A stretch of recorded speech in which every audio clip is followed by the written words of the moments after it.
In this class, we are going to solve some more example. Let's consider first case. In this problem, we have to find out current and voltage across capacitor at t is equal to 0 and t is equal to infinity. And then finally, we have to derive the relationship for Vt. Consider first at t is equal to 0. At t is equal to 0, when capacitor is has no initial charge, it behave like a it doesn't allow sudden change in voltage, and hence initial voltage was 0, and hence it behave like a short circuit at t is equal to 0. If it is short circuit, it behave like a short circuit. It means this path is shorted. The current supplied by the source will flow through this path only. No current in this 5 ohm resistance, and the totally current will flow through a capacitor. And hence, this source, this element will be eliminated. The equivalent network will be like that.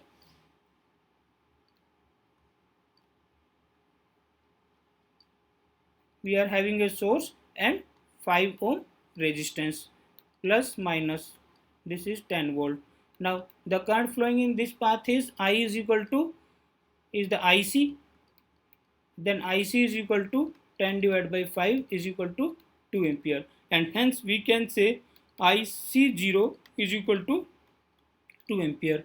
Since capacitor behave like a short circuit, and hence VC0 will be equals to 0. There is no voltage across the capacitor.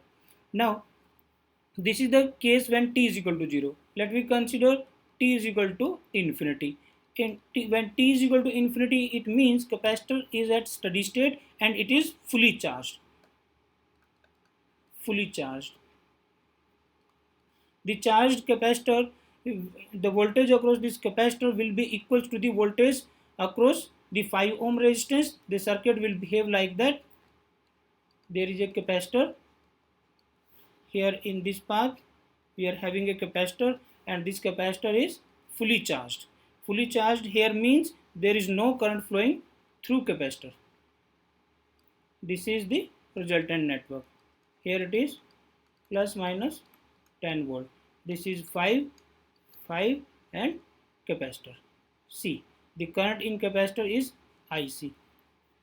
Now when capacitor is fully charged, IC will be equals to 0, and hence total current will flow through this.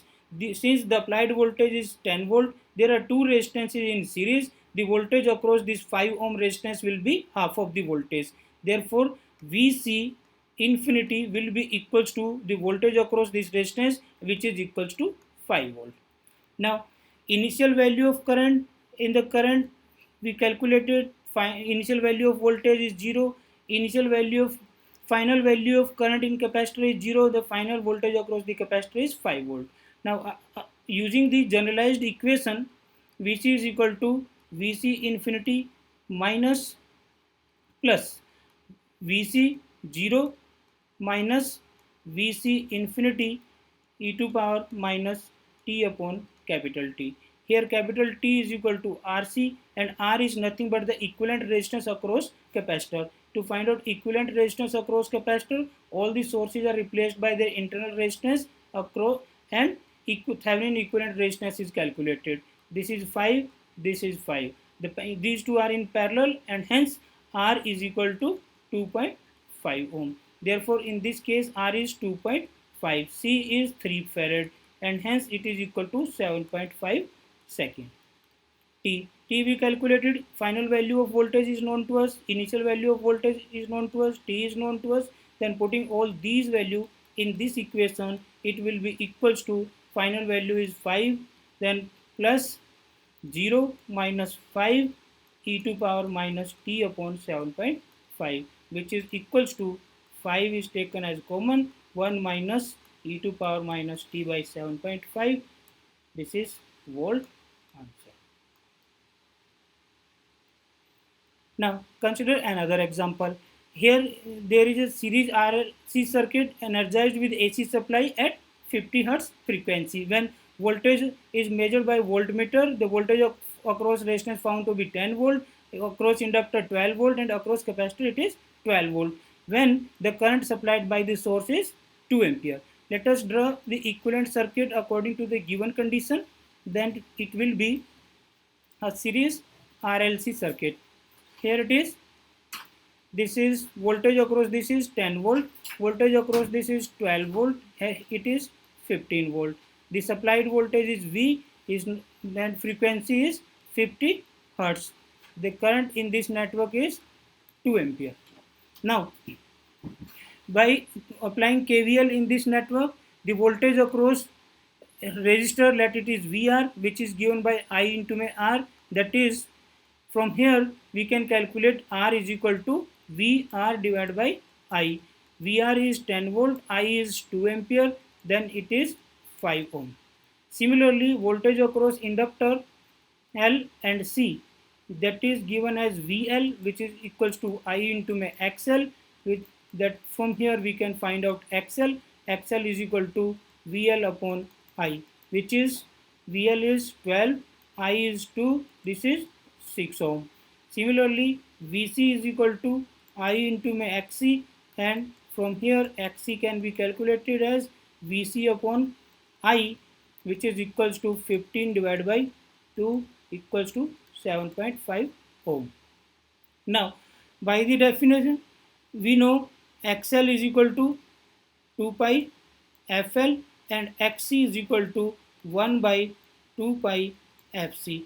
In order to find out L and C, we can use these two relationships, and from here L will be equals to XL upon XL, XL upon 2 pi F. XL is 6 divided by 2 pi into 50, it gives 0.0191 Henry. Similarly, we can calculate C. C is equal to 1 oblique C is equal to 1 oblique 2 pi XL. X is equal to this, then C is equal to into my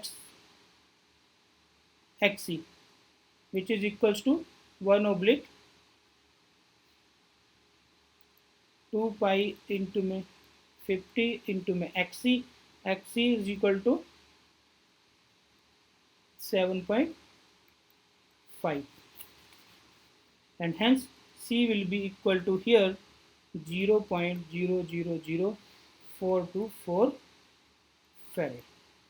Now, to find out resonance frequency using Fr is equal to 1 by 2 pi 1 by root LC. Putting L and C in this equation, L and C we have calculated from here, that is it will be 55.928 hertz, and that is the answer. This is resonant frequency R, L and C. This is R, this is L, this is C, this is resonant frequency. Now, considering the another example, in this case we have to find out three currents I1, I2 and I3 and power factor of each branch. Supplied voltage is given to us, and hence for the first branch Z1 is equal to R, because this is purely resistive, and hence Z1 is equal to R. From here we can find out the current in this branch, that is applied voltage divided by Z1, which gives I1. Here V is 200, I is 100, that is 2 ampere.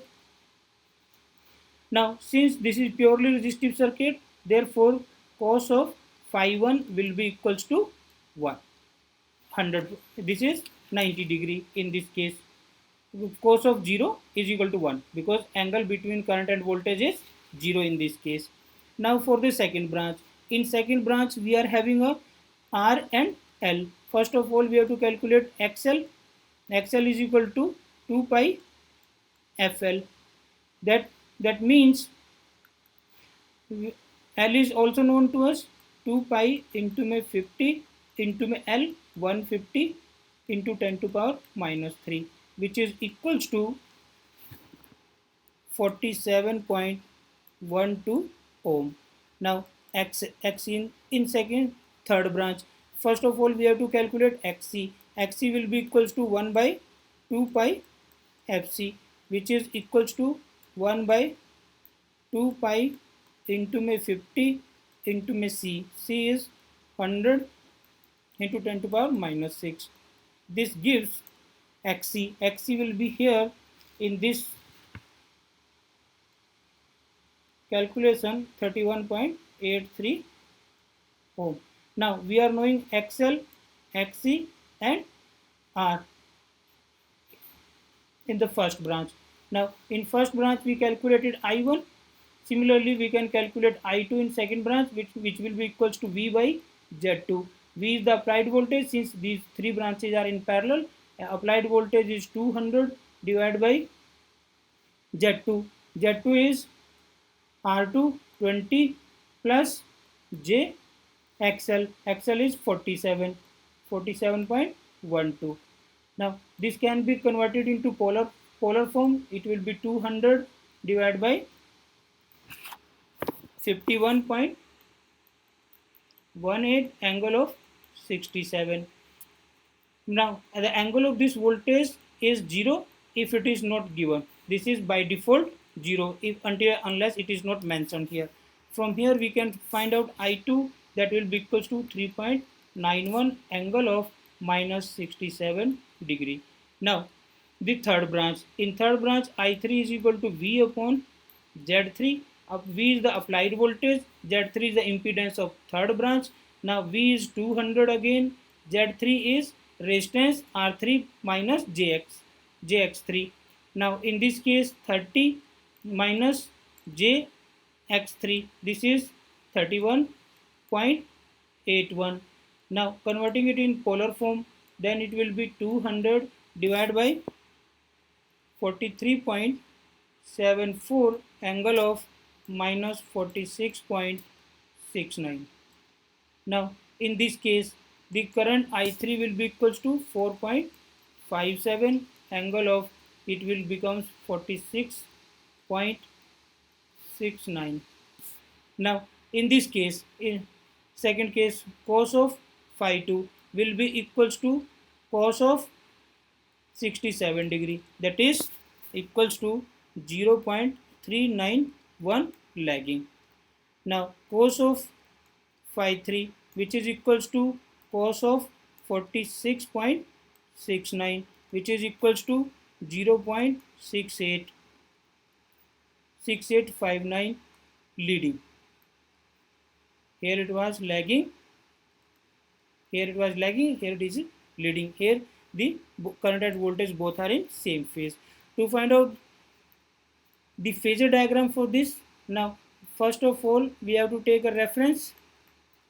Since in these three branches voltage is common, and hence along the reference voltage is taken as, the current in the first branch is in phase with the voltage because this is purely resistive, and hence I1 will be here.